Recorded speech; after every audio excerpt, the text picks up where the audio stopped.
va a acumular tanta U como esos dos juntos. Yo voy a realizar tanto trabajo para traer a esos dos desde el infinito como lo voy a realizar para este, porque este es el equivalente, pero va a ser uno y va a tener una capacidad equivalente. ¿Cómo hago yo el cálculo ahora de esa fracción? Bueno, fíjense, yo les propongo que pasemos esta B sub AB hacia allá y todo este paréntesis hacia abajo. Entonces me queda 1 sobre C1 más 1 sobre C2 igual a Q sobre BAB. Eso es el CE. Ese es el valor que debería tener la capacidad de un solo condensador para ser el equivalente de estos dos en serie. O sea que C sobre E sería 1 sobre C1 más 1 sobre C2. Y ahora lo que podemos hacer es otra vez cambiar numeradores y denominadores. Este va hacia abajo y estos van hacia arriba y me queda 1 sobre C. Esta es la fórmula que ustedes van a ver en su libro.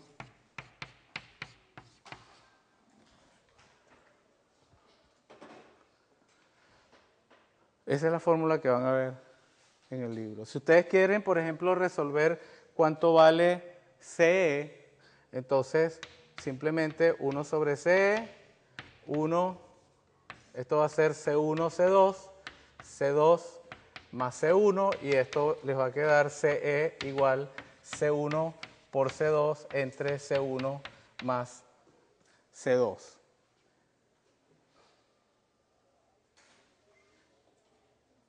Y resulta que es importantísimo acá darse cuenta de lo siguiente. El valor que vamos a obtener de CE va a ser siempre menor que C1 y va a ser siempre menor que C2. Háganlo. Agarren un C1 igual a 2 microfaradios y un C2 igual a 3 microfaradios.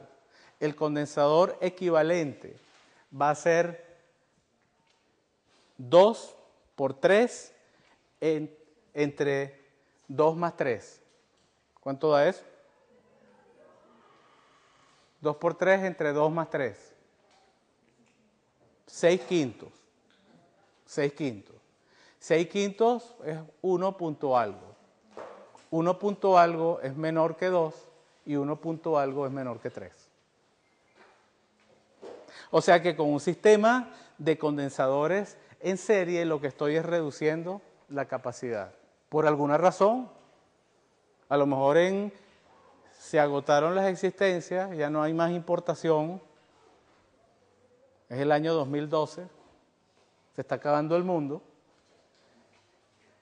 y tenemos que hacer un sistema de condensadores que sea 6 quintos y no hay forma de importar, no hay barcos, se está cayendo la atmósfera, todas esas cosas que dicen. Pero nosotros urgentemente necesitamos un condensador de 6 quintos de microfaradio. Y vamos en nuestra gaveta del cuarto y tengo un condensador de 5 y otro de 2 y otro de 3. Oh, qué bueno.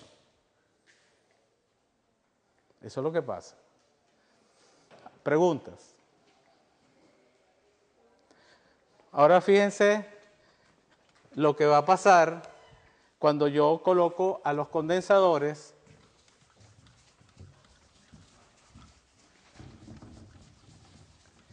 en lo que voy a llamar paralelo. Paralelo. Bueno, en paralelo, aquí están. Este es el C1.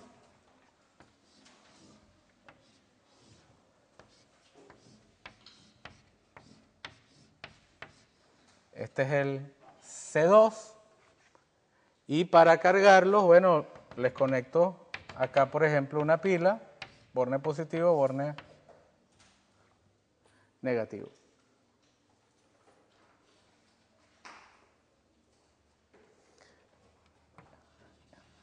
Esto es A y esto es B.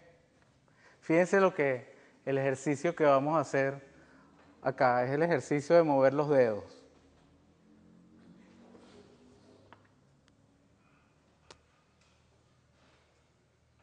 Todo lo que estoy de este lado, todo el potencial es el mismo en todos estos puntos. Y acá, y acá, y acá. Acá, el potencial es el mismo. Si el potencial acá es B sub A, aquí es B sub A, B sub A, B sub A, B sub A, todo B sub A. Y acá, de este lado, B sub B. Este condensador experimenta la misma diferencia de potencial que este. Esa es una característica de condensadores en paralelo. Ambos están sometidos a la misma diferencia de potencial. Recuerdo los condensadores en serie. ¿Qué era lo común en los condensadores en serie? Las cargas. Entonces, para simplemente recordar, en condensadores en serie, lo que es común es la carga. En condensadores en paralelo, lo que es común es la diferencia de potencial. Siempre es bueno tener este tipo de conocimiento porque digamos que ustedes tienen evaluaciones y es bueno conocer este tipo de cosas de esta forma. Muy bien.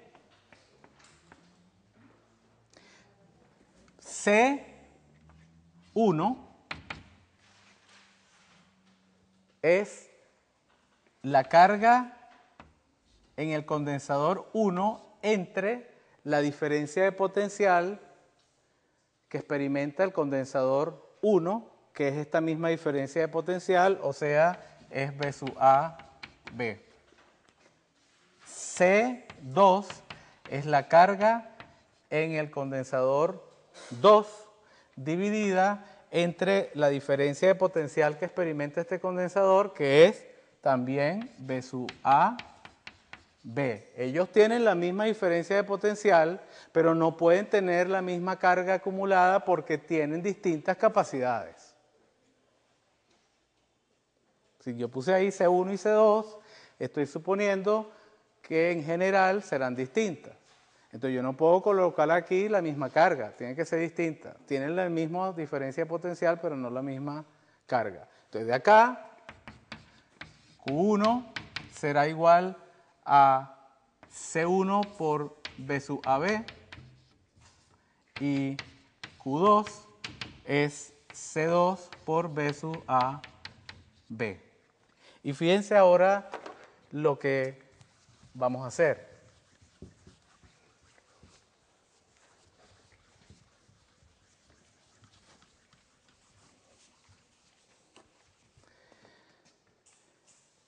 Yo puedo decir, bueno, pero pues entonces energía, carga acumulada, la carga total será la carga total acumulada en el condensador 1 más la carga total acumulada en el condensador 2. Y en virtud de estas dos ecuaciones, eso va a ser igual a C1 por BAB más C2 por BAB. Y si yo saco factor común BAB, voy a tener C1 más C2 por BAB. Vamos a escribirlo acá. Q igual C1 más C2 por BAB. Ahora tengo una Q, ¿verdad? Una Q. Y tengo una BAB. Yo puedo formar acá la fracción Q entre BAB. Eso es una capacidad, porque es carga entre diferencia de potencial. Si eso es una capacidad, ¿es la capacidad de qué? Bueno, es la capacidad de un condensador que tiene carga Q y menos Q, pero Q en este caso es Q1 más Q2, o sea que es Q1 más Q2 y menos Q1 más Q2, y que ese condensador está sometido a una diferencia de potencial igual a B sub A menos B sub B.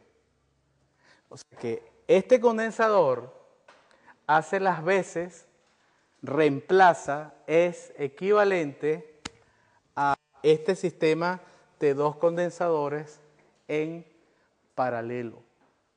Y entonces, si yo formo esta fracción a partir de esta ecuación, de una manera muy sencilla me da C1 más C2, y esto es la capacidad equivalente. Y ahora, si yo los pongo en paralelo, la capacidad total, resultante, equivalente, va a ser mayor. Ahora si yo, los condensadores esos que encontré en mi mesita de noche, que uno valía 5 microfaradios y el otro valía 6, si en vez de colocarlos en serie, los pongo en paralelo, la capacidad que voy a conseguir con ellos es 5 más 6, o sea, es 11, o sea que va a ser mayor. Entonces la regla va a ser, si yo quiero una mayor capacidad, tengo que colocar a los condensadores en paralelo. Si quiero una capacidad menor que cualquiera de las capacidades de los condensadores que están en mi sistema, entonces tengo que colocarlos en serie. Esto es una, digamos, claro, y esto se puede extender a N condensadores. Si yo tengo N condensadores en serie, entonces voy a tener C1 más C2 más hasta Cn. Este es el equivalente. Condensadores en paralelo.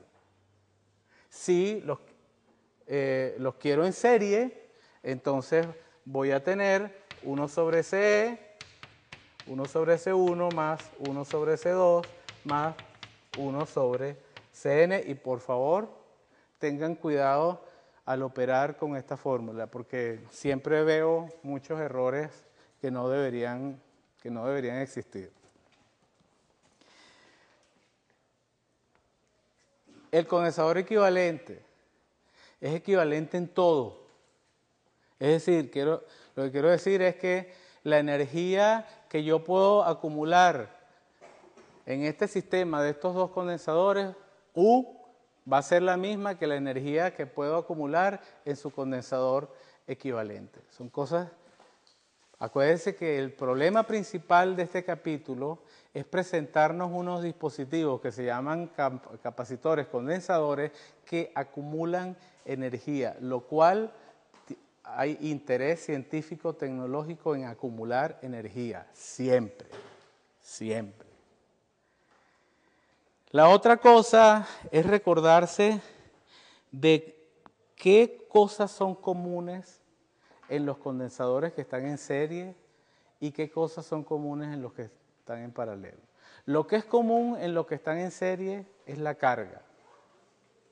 Y de hecho, la carga de los condensadores en serie es la misma entre ellos y es la misma a la de su equivalente.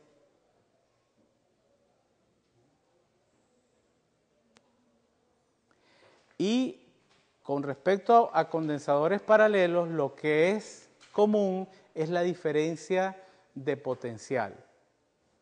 Ambos están sometidos a la misma diferencia de potencial y su equivalente también está sometido a la misma diferencia de potencial.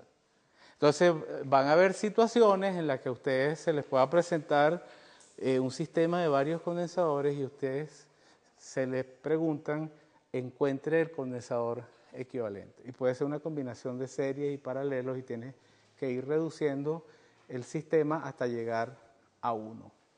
Entonces, hay que conocer bien qué cosas son comunes en cada una de las configuraciones, en paralelo y en serie.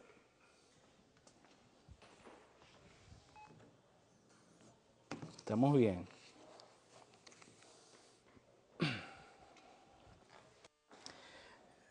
Yo, el objetivo que tengo es terminar la teoría o acercarme a terminar la teoría de lo que va para la evaluación de ustedes, terminarla hoy. A lo mejor el viernes completar algunas cosas, algunos detalles y hacer algunos problemas entre el viernes y el miércoles después de carnaval.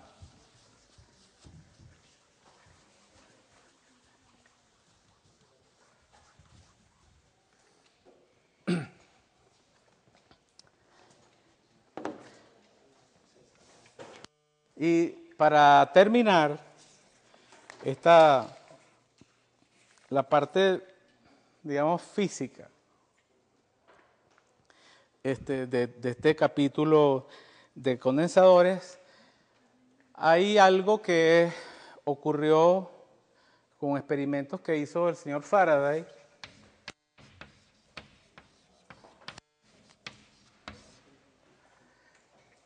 Este investigador, él notó que al colocar entre las placas de un condensador un material no conductor, por ejemplo un material aislante, aumentaba la capacidad del condensador. Eso fue lo que notó.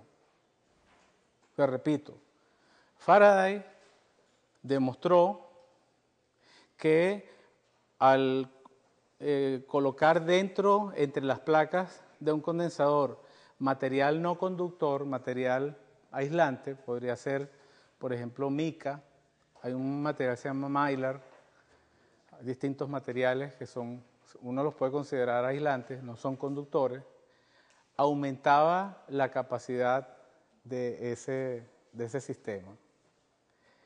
Si ustedes agarran un condensador o un capacitor y lo ven por dentro, van a ver las placas conductoras y ellas, entre ellas, un tipo de material.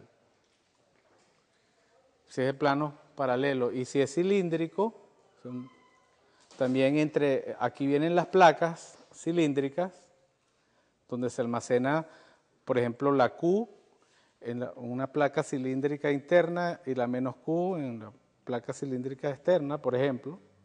Y entre ellas dos, entre esos dos superficies cilíndricas, hay un material. Y, digamos, con o sin el material hace una diferencia en la capacidad del condensador. Con ese material la capacidad aumenta. Entonces vamos a ver por qué aumenta esa capacidad. Capacidad de acumular carga. Capacidad de acumular energía. Entonces eso tiene interés. Hay interés en saber cómo yo, metiéndole un material allí, yo puedo hacer que ese dispositivo acumule más carga y por lo tanto más energía. Yo voy a empezar, vamos a dar 4 pasos para entender esto. En un primer paso, yo voy lo que voy a afirmar como cargar al condensador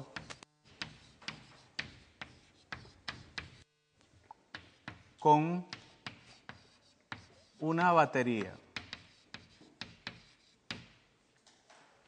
Vamos a hacer eso.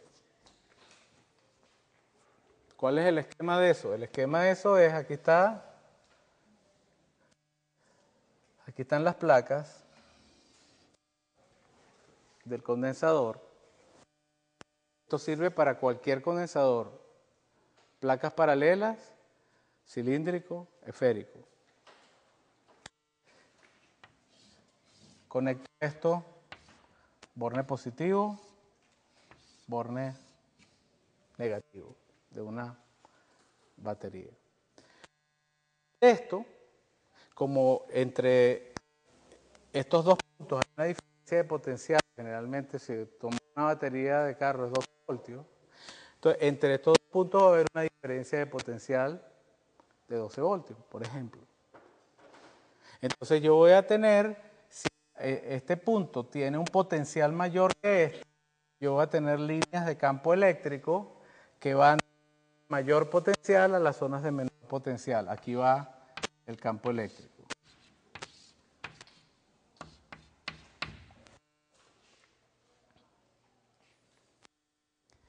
Si yo llamo a este punto A y a este el punto B, nosotros sabemos que B a B, en el caso de un condensador de placas paralelas, es igual a E multiplicada por la distancia que hay entre las placas. Es un resultado que nosotros conocemos. Es el campo eléctrico que hay entre las placas. También sabemos que la carga que acumula acá, que la voy a llamar Q, acá menos Q, porque se está cargando, esa carga, por la fórmula de capacidad, va a ser la capacidad de ese condensador multiplicada por ¿qué cosa? La diferencia de potencial a la que está sometida ese condensador, o sea, la diferencia de potencial entre las placas del condensador. De acá, nosotros sabemos que C es igual a Q sobre B a B,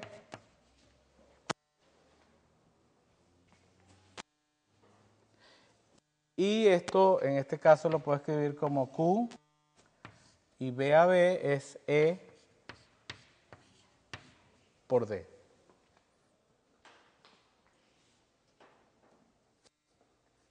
Ok, todo eso lo conocemos.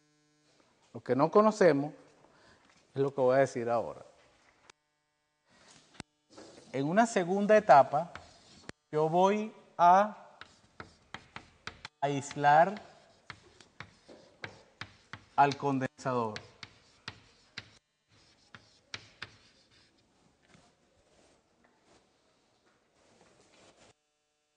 Está cargado.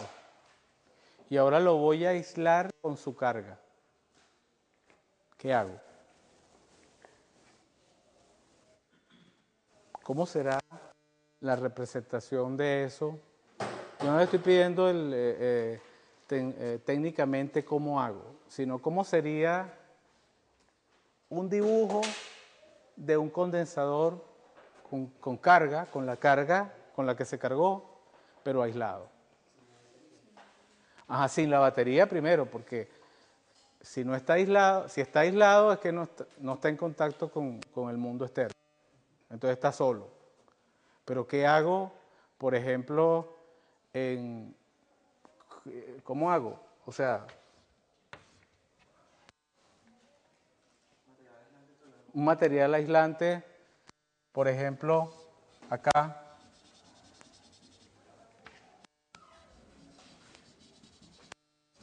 Y acá. Está aislado.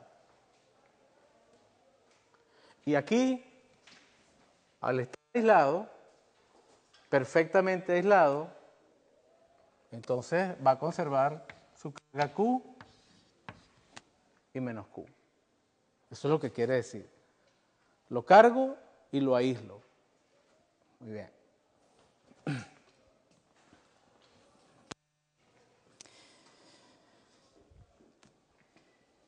Tercer paso. Introducir un material dieléctrico, o sea, no conductor,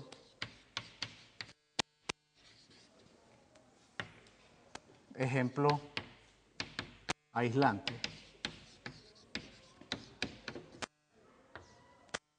entre las placas del condensador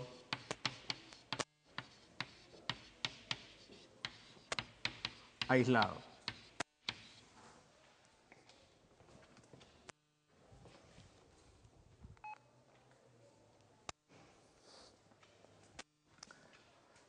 Dibujo. Aquí está el condensador. Aquí está aislado.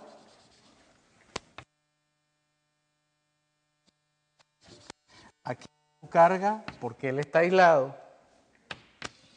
Si está aislado, sus cargas se mantienen allí. Y ahora coloco un material dieléctrico y lo voy a separar un poco, a mostrar, digamos, un espacio entre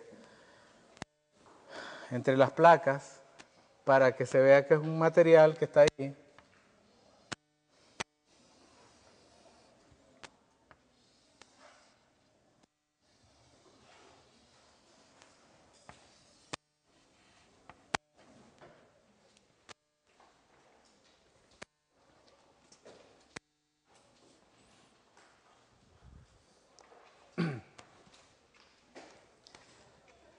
¿Qué ocurre con las moléculas de este material?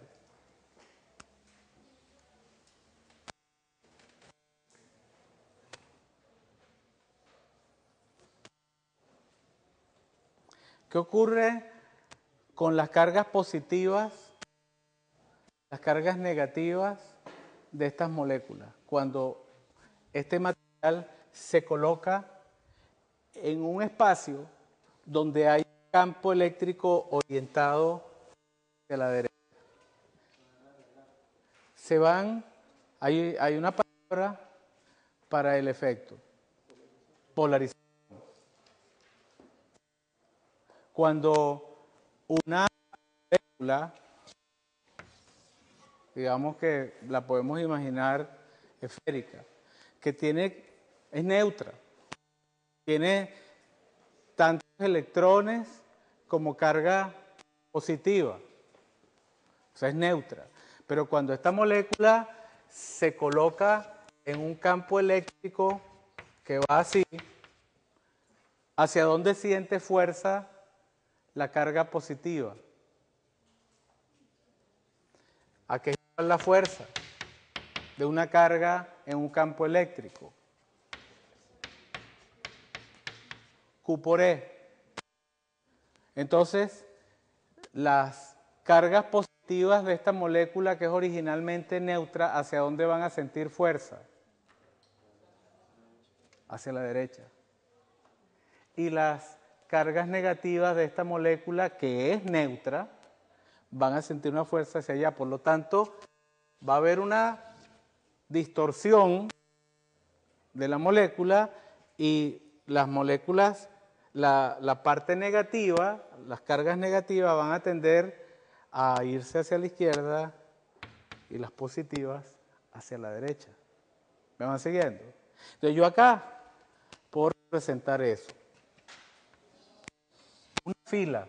Voy a menos, más, menos, más, menos, más, menos, más. Claro, no va a ser perfecto. O sea, van a ver, digamos, variaciones en el ángulo, pero la tendencia va a ser esa. Esto es un modelo.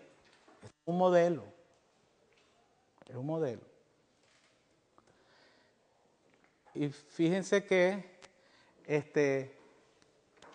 si yo ahora coloco todas menos y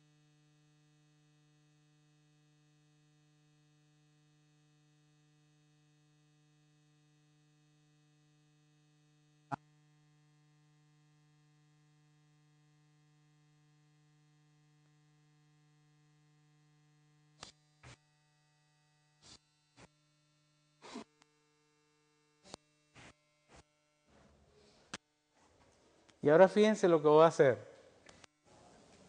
Una línea punteada